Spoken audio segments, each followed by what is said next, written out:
The current format for the Dragon Ball Super card game kind of sucks right now. Hey everybody, Espira, and today I'm going to talk about the format that the Dragon Ball card game is currently at. I just recently attended Nationals playing with the new Gohan superhero deck, which was a ton of fun. For what it's worth, that was my first expose into the format because I hadn't played in like 6+ months.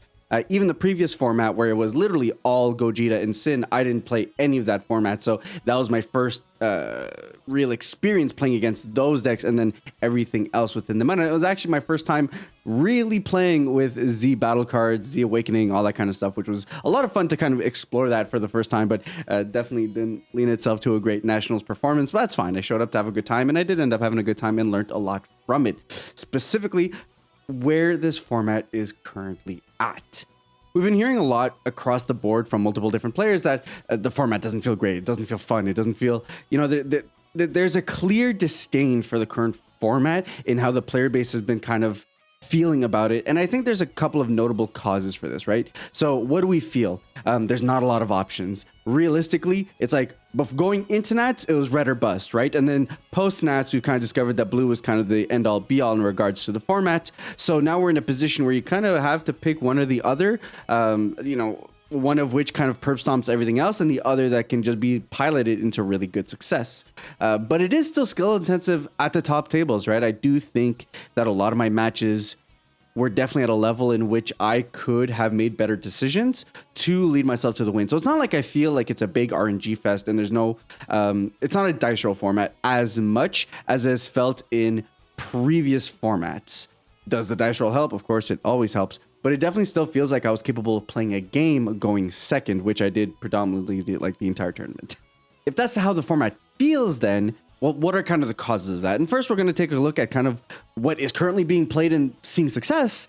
And then from there, trying to analyze a deeper understanding of what's making the whole thing feel the way it does. So then blue, of course, came out as the best deck in the format post Nats, saw some extremely great success with some of the best players in the game over in North American Nats, and then that same trend pushed itself into the Oceanic Nats right afterwards. And like, why is that? Honestly, blue's just the removal king right now, which is kind of funny given that blue, outside of like a couple of board wipes, has always been considered the worst removal color in the game, but now it just has so much of it. Specifically, this most recent set gave so much in terms of what the blue kit, which funny enough was meant to go in like Gohan's kit, but like actually ends up working for like all blue decks so much better. So it just came out with a ton of support that allows you to basically be able to deal with anything. And if it wasn't directly in blue, it was easily splashable in blue. So you're the removal king. You have answers to basically everything, a lot of which is kind of in the Z deck, right? In the Z deck, you got the Beerus now, which can kind of clear entire boards all by itself. You have incredibly good threats from previous sets. And then within the deck, you have things like the Gohan Rare, which can be comboed early in the game to be able to remove 5 drops. It's interaction right there. Or you basically have an Explosive Son Goku for 3, which funny enough, when I played at Nats, I thought it was an Activate main. So go figure, you kind of learn along the way. But nevertheless, it got so much in terms of being able to deal with everything.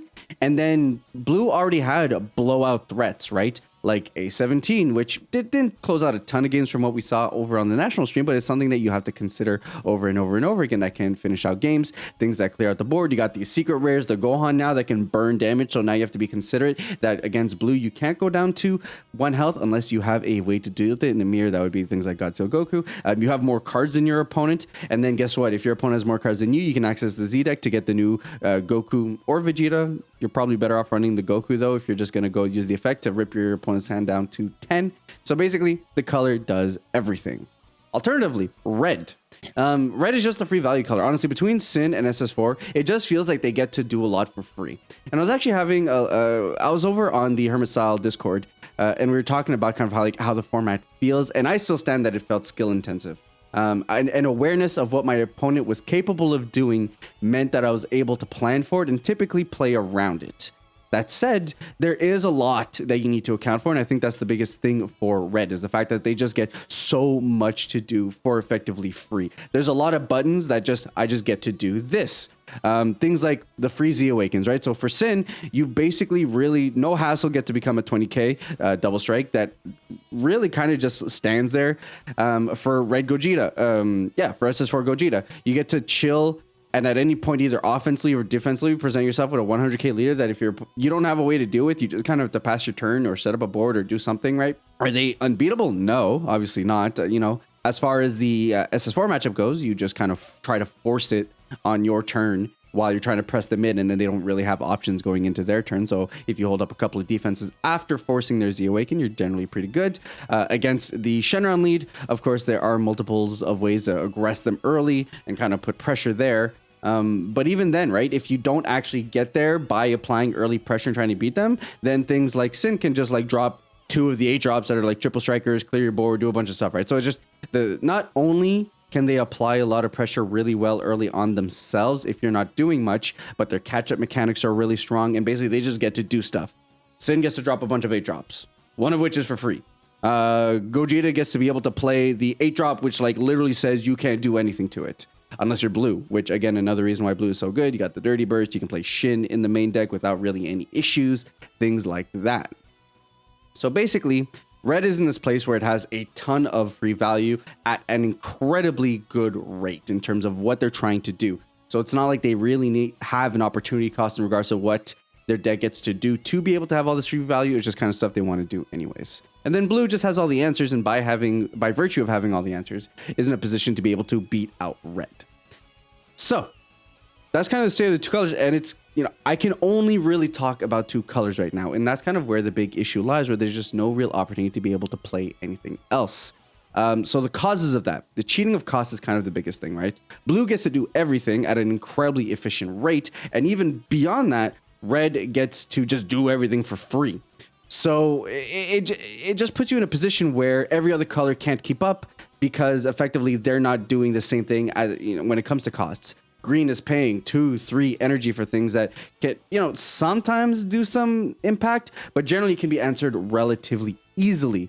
So on that front, it just makes it so that no other color can really keep up. Green was almost non-present at all at Nats. Black was not present at all. And then yellow to some level with like Trunkskeeta and stuff, because like the value of yellow can still kind of get there if you're able to high roll throughout the entirety of the tournament. To go beyond that, not only are we cheating costs, but there are incredibly wide answers in the format. The biggest example of that is the Black Smoke Dragon. So this is the 2-drop that basically it can draw you 2 cards. It can remove a unison that has 2 markers and 7 or 7 or less markers and 2 specified cost, which a lot of decks revolve around that. Or alternatively, it can pop a card ignoring barrier. So basically, it does so many things that targets so many different decks. To an extent, that's normal. Answers to things that previous blocks, previous mechanics used to do is just kind of the norm in regards to card games because you want to incentivize people to be able to pick up the new stuff.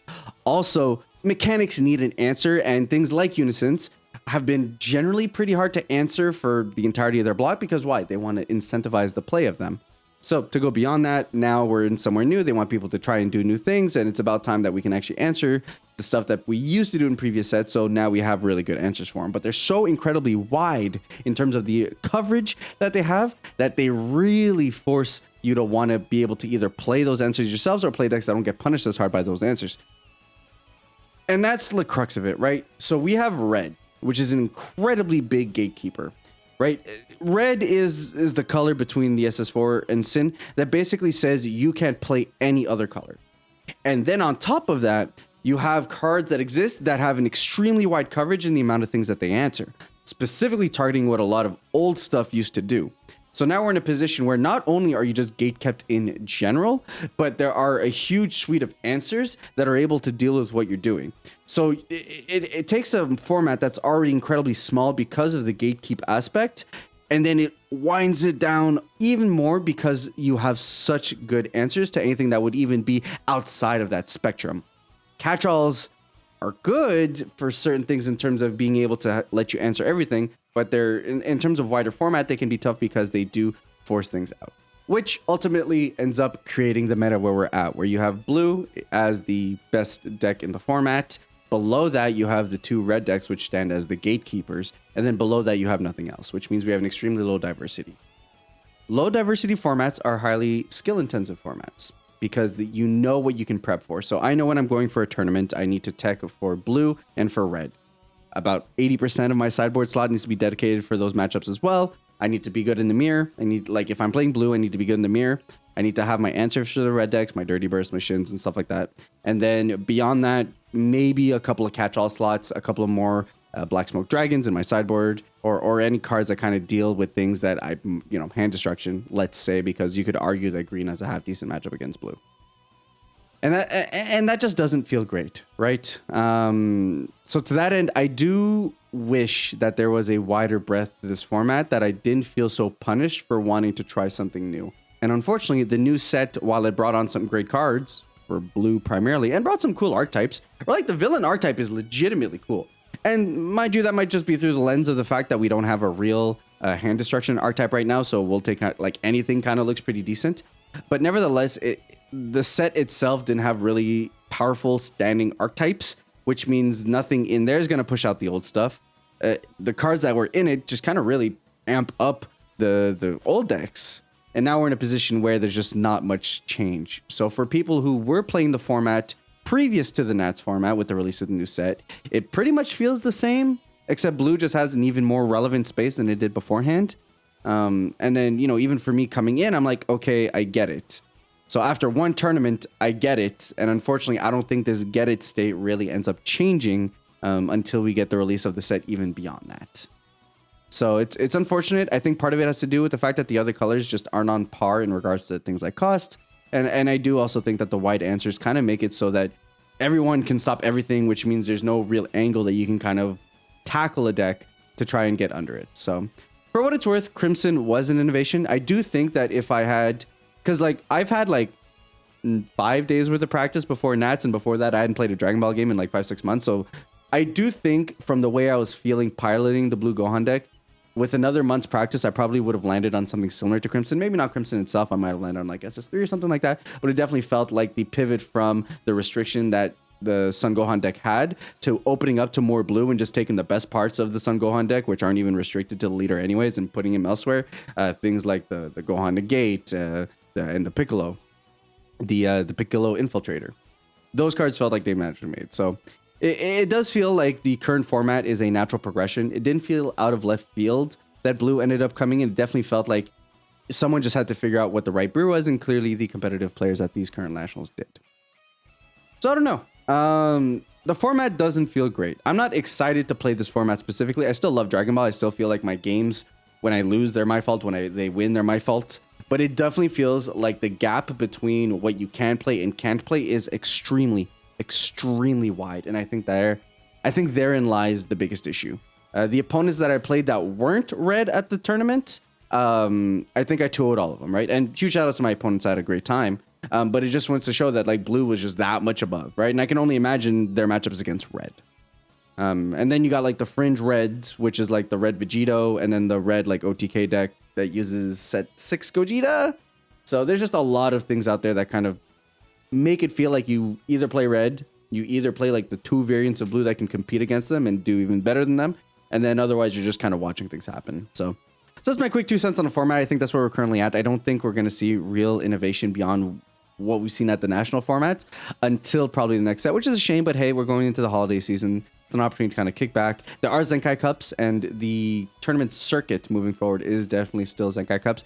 Still definitely feels like red is going to be the big thing there. You don't have the same blue leaders available, so maybe blue doesn't feel as powerful, but there's still really good cards on that card pool. But generally, the Zenkai Cups are probably going to end up feeling very similar to this format, if not just a little less diversified, because there's less options to try and innovate on it. So either way, it's not the regional season. We don't have to be super sweaty about it. So we'll just have to wait and see kind of where the format ends up. That was really rambling me. I'm fairly certain I repeated myself like a lot of times. So still ramping up to this whole getting back into making content things, guys. But either way, if you enjoy conversations like these, I enjoy doing these more ad hoc conversations. Just kind of express my thoughts and just kind of get them out there. And I feel like it's a great way to just present to you guys kind of how I feel about things. If you guys want to watch more of that, click click the subscribe button in the corner. Hit a like if you liked it. And with that said, I'll catch you guys on the next one. Ciao.